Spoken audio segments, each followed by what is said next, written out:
Bem-vindos de volta, alunos. Hoje nós vamos ter uma aula sobre tipos de catálogos.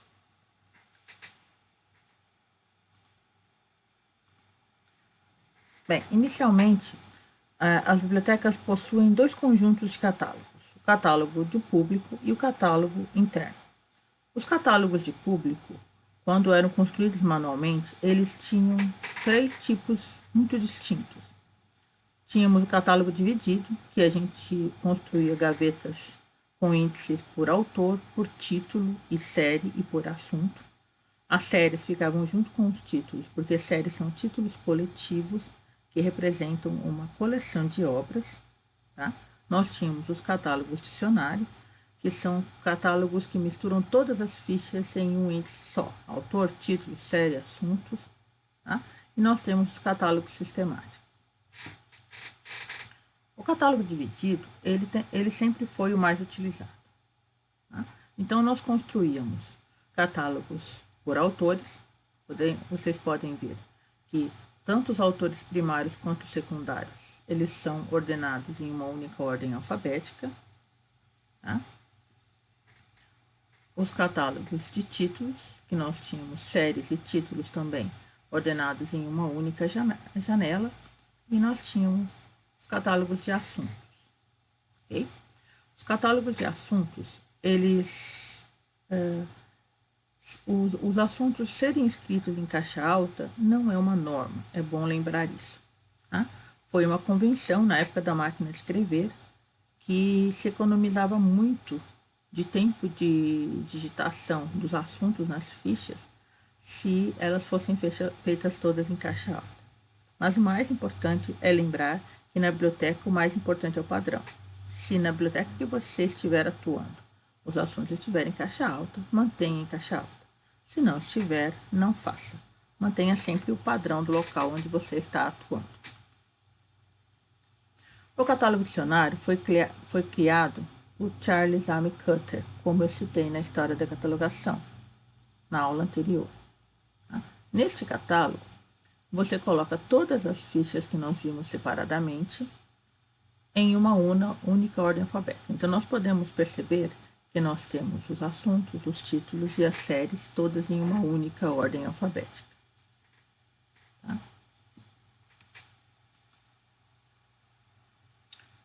Tá? Ainda falando sobre o catálogo dicionário, ele é um bom catálogo para pequenos acervos, para o início de uma biblioteca, porque você vai ter muito poucas fichas para organizar, para separar elas em vários índices. Tá?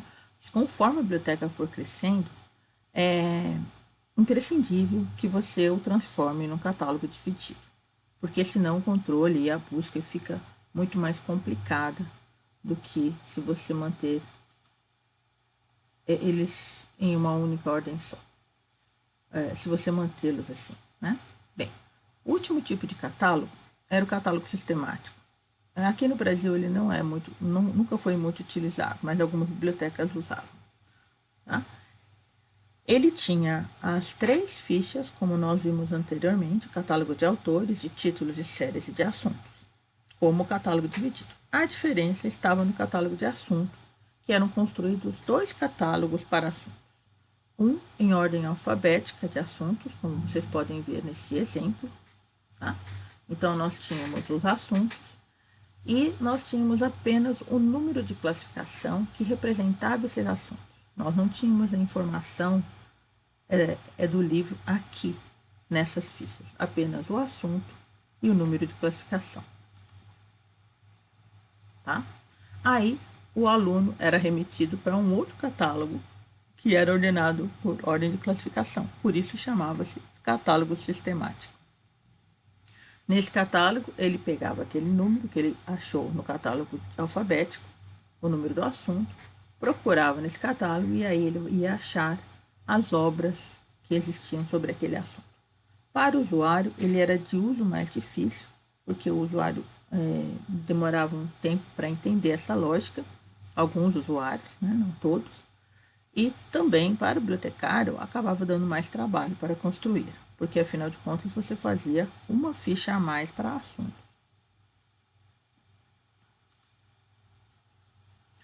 Bem, esses eram os catálogos que ficavam para o público.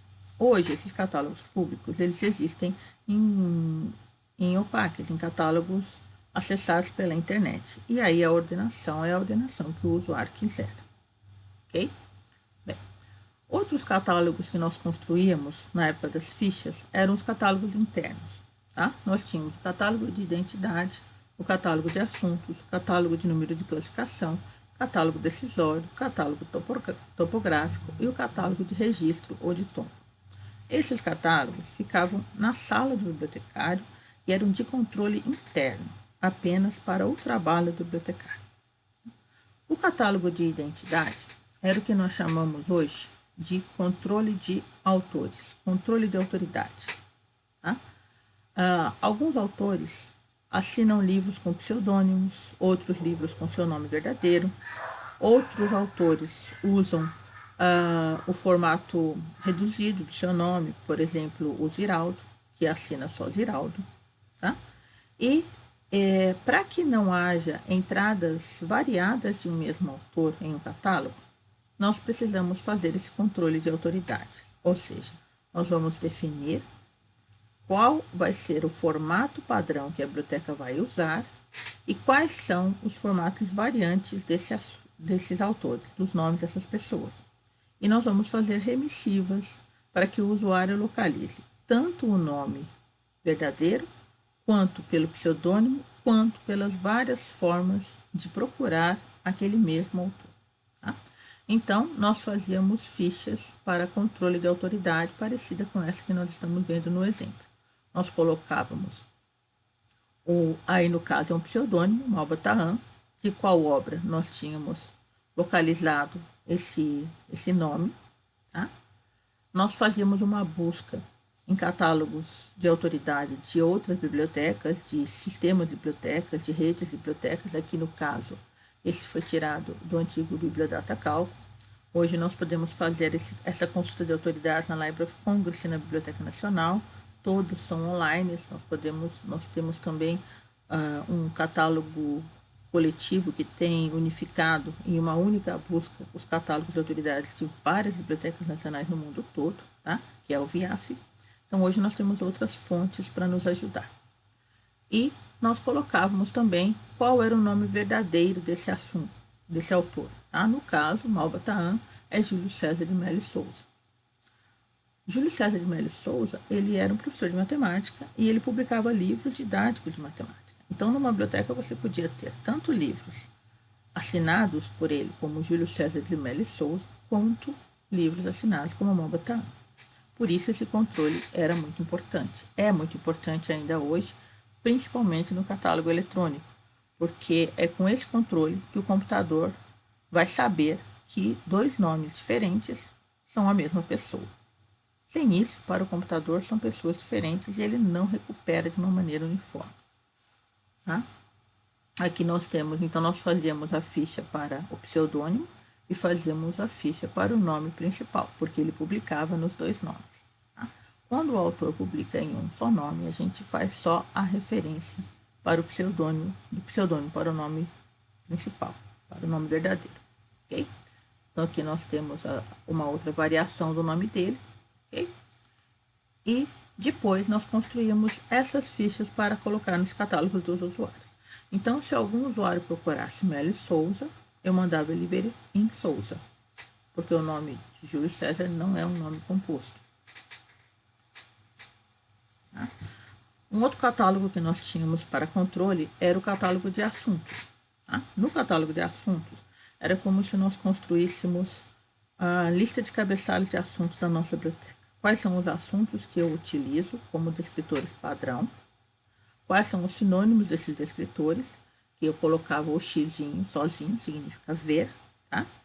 E quais são as variações desse descritor que podem também ser usadas para identificar outros assuntos relacionados a ele, tá? Que eu colocava com 2x, quero ver também.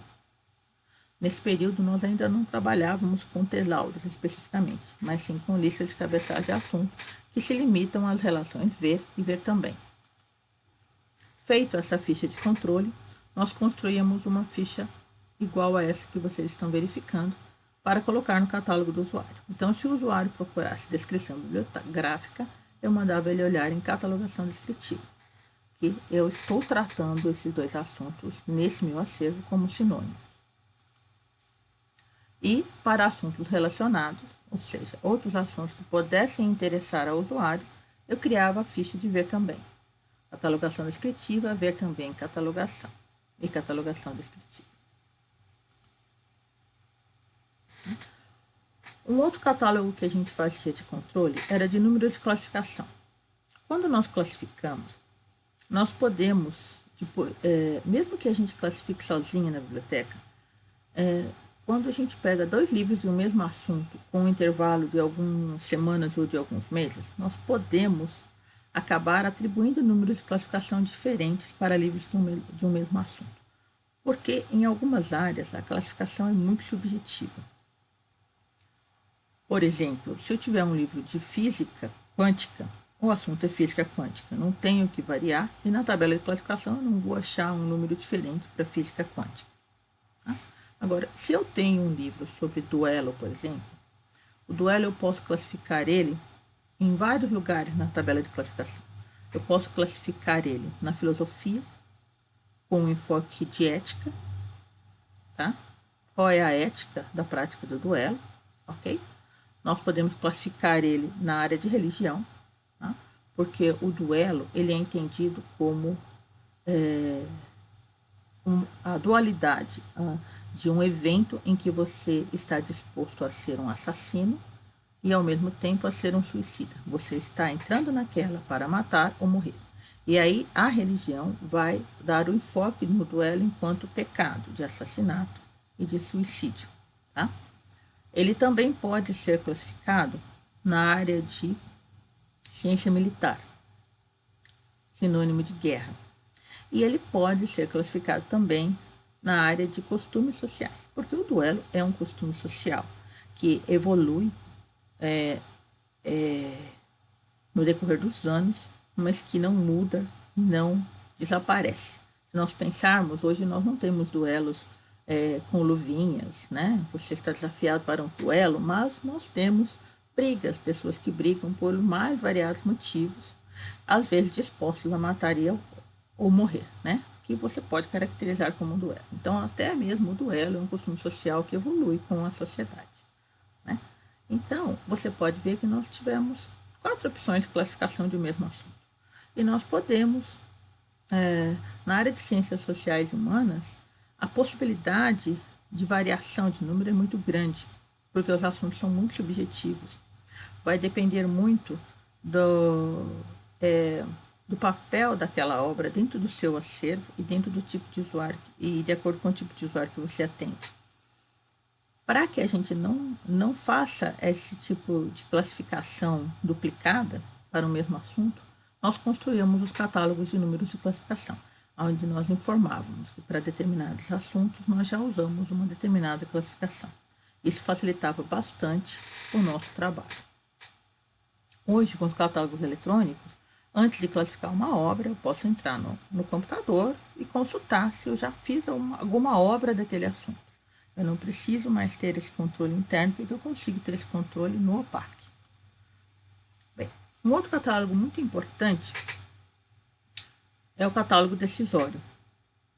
No catálogo decisório, lembrem que na aula de História da Catalogação, eu disse que o bibliotecário pode ir contra uma regra de catalogação para atender melhor o seu usuário.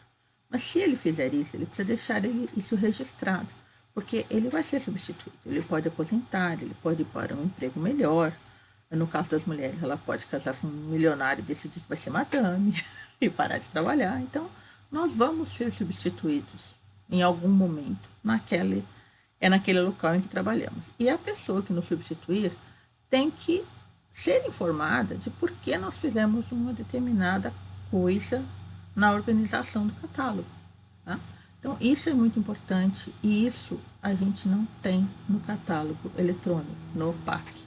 É uma prática que se perdeu, porque o OPAC não replica ela e nós paramos de fazer.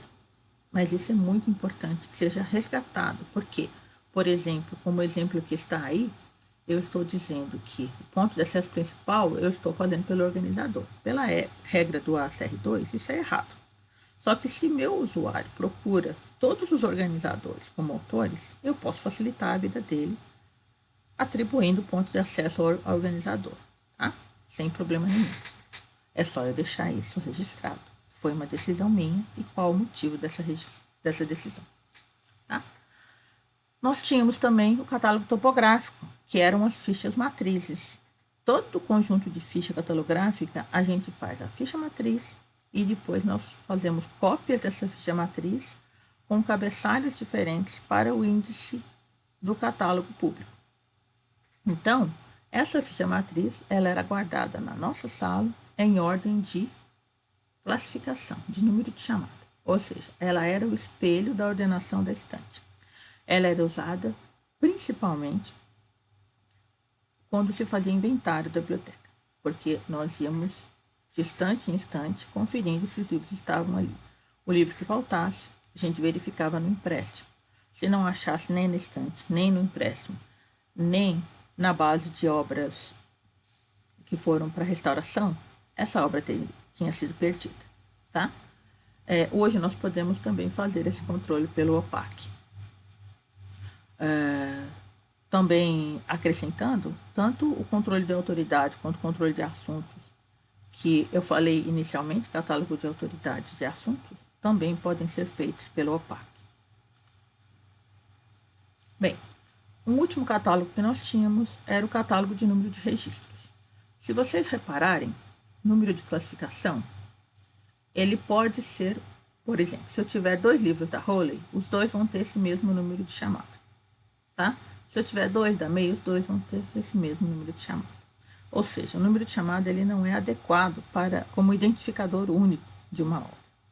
Então, nós registramos esses livros com números únicos. Tá? Aqui no caso, esse número ele tem o ano e o número deste livro neste ano. Tem bibliotecas que simplesmente numeram sequencialmente, independente do ano. Vão de 1 ao infinito. Okay? Também é muito importante manter o padrão aqui. Se a biblioteca fizer de uma forma, você mantém aquela forma. Tá? Esse número será o identificador único da obra. É por esse número que a obra será emprestada. Aqui no Brasil, nós não usávamos catálogo de tombo. Nós usávamos mais livros de tombo, que tinham a numeração, ok? E nós registrávamos o livro. E essa numeração era a numeração do empréstimo. Hoje, nos catálogos eletrônicos, nos OPACs, o próprio catálogo gera um número para cada obra que nós entramos no sistema. E aí esse número é como se fosse um número de tombo. É por esse número que o livro será emprestado. Tá? Então, vocês viram que na época dos catálogos de ficha, nós tínhamos vários tipos de catálogo e nós fazíamos várias fichas de controle, várias fichas de índice. Tá? Era um trabalho imenso que ocupava muito tempo do bibliotecário. Por esse motivo, ele não tinha muito contato com o usuário. Hoje, com os OPACs, nós vamos catalogar direto no OPAC, os índices o computador vai construir. Todos os outros controles eu consigo fazer pelo OPAC, com exceção do catálogo decisório, que é importante que o bibliotecário tenha um registro disso no Word, no Excel, em algum lugar que ele faça esses registros, tá? E caso vocês tenham maiores interesses sobre o tema, vocês podem acessar os livros da Barbosa e da May, que contém mais informação sobre os tipos de catálogo. Ok? Muito obrigada.